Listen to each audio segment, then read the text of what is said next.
नमस्कार दोस्तों, मैं हूं विशाल और आप देख रहे हैं बात मुद्दे की। जी हां दोस्तों, चाइना की तरफ से हाल ही में जारी किए गए आधिकारिक बयान को लेकर पूरी दुनिया में जो चर्चाओं का माहौल है वो गर्म है और पूरी दुनिया इस बात को लेकर, इसके बयान को लेकर सकते में है कि क्यों और कैसे चाइना ने दे दिया है इतना बड़ा बयान और क्यों अमेरिका को लगी है इस बात की मिर्ची और क्यों अमेरिका इसे चाइना की तरफ से खुद के लिए जारी की गई चेतावनी और धमकी के तौर पर ले रहा है और ज्यादातर पश्चिमी देश कहीं ना कहीं इस बयान को लेकर चिंता में क्यों है और क्या यह तृतीय विश्व युद्ध की आहट है और अगर ऐसा है तो क्यों। दरअसल दोस्तों, हाल ही में चाइना की तरफ से एक आधिकारिक बयान आया है जिसमें चाइना ने अमेरिका को नाटो के विस्तार को लेकर चेताया है। जी हां दोस्तों, तो इस चेतावनी के बाद, इस आधिकारिक बयान के बाद पश्चिमी देशों ने साफ तौर पर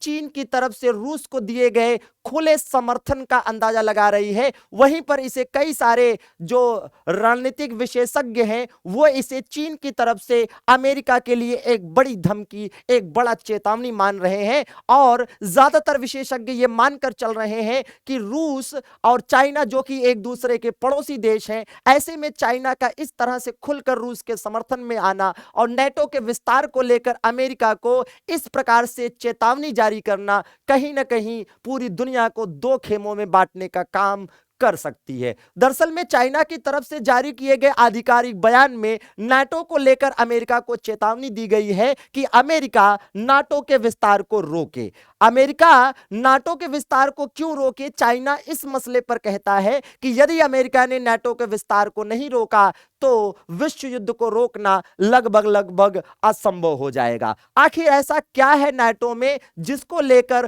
पूरी दुनिया डरी हुई है और खास करके रशिया यूक्रेन का जो विवाद है वो कहीं ना कहीं नाटो और यूरोपियन यूनियन से जुड़ा हुआ है और चाइना अमेरिका को ऐसा क्यों कह रहा है? तो दोस्तों, इसको दो लाइन में जानिए कि नाटो और यूरोपियन यूनियन एक ऐसे संगठन है जो कि अमेरिका के नेतृत्व में अमेरिका की ही कही गई बातों को मानते हैं और हमेशा से इन्होंने रशिया के अगेंस्ट ही स्टैंड लिया है। ऐसे में अगर आप देखेंगे तो रूस और यूक्रेन का जो आपस में डिस्प्यूट है, कई सारे बॉर्डर डिस्प्यूट हैं, जैसे भारत और पाकिस्तान के बीच में पीओके डिस्प्यूट है, कच्छ के रण वाले क्षेत्र में थोड़ा बहुत डिस्प्यूट है। तो जिस प्रकार से भारत और पाकिस्तान के बीच में बॉर्डर डिस्प्यूट है, उसी प्रकार से रशिया और यूक्रेन के बीच में भी कई सारे बॉर्डर डिस्प्यूट हैं और इनके बीच में सबसे बड़ा डिस्प्यूट तो यूक्रेन को लेकर है। ऐसे में यदि यूक्रेन नाटो को ज्वाइन कर लेता है तो आप यहां समझिए कि नाटो एक ऐसा सैन्य गठबंधन है जो वर्ष 1949 में अस्तित्व में आया और इसमें वर्तमान में 30 देश सदस्य हैं।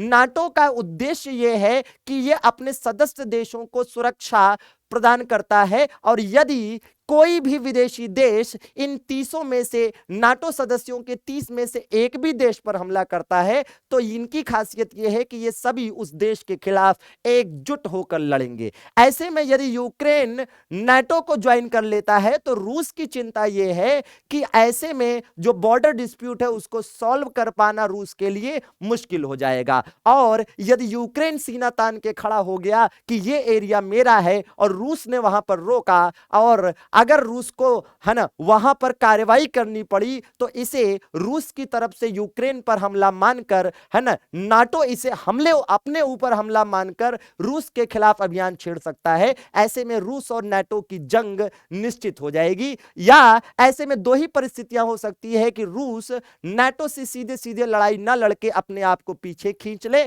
और या तो फिर, है ना, क्या करे, या तो फिर लड़े और अगर लड़ेगा तो विश्व युद्ध होगा और पीछे हटेगा तो इसकी हार मानी जाएगी। तो कहीं ना कहीं यहां पर लगातार नाटो और यूरोपियन यूनियन की ओर से जिस प्रकार से यूक्रेन को इस युद्ध में धकेला गया है, कहीं ना कहीं हम मान सकते हैं कि लगातार नाटो की तरफ से, यूरोपियन यूनियन की तरफ से जो मदद की, है ना, जो विश्वास दिलाया गया था, उसी के दम पर यूक्रेन ने लगातार रशिया का विरोध किया और ऐसे में अब रशिया और यूक्रेन का जो मुद्दा है ना, रशिया और यूक्रेन के बीच में जो युद्ध है वो दुनिया के सामने है। दो तृतीय विश्व विश्व युद्ध में बदलने की कगार पर खड़ा है। और चाइना का ऐसे समय में इस तरह का बयान आना पूरी दुनिया को सकते में डाल सकता है। जी हां दोस्तों, हम जल्द ही अपना नया सेशन, अपना अगला सेशन लेकर आएंगे जिसमें हम आपको बताएंगे कि क्या है यूरोपियन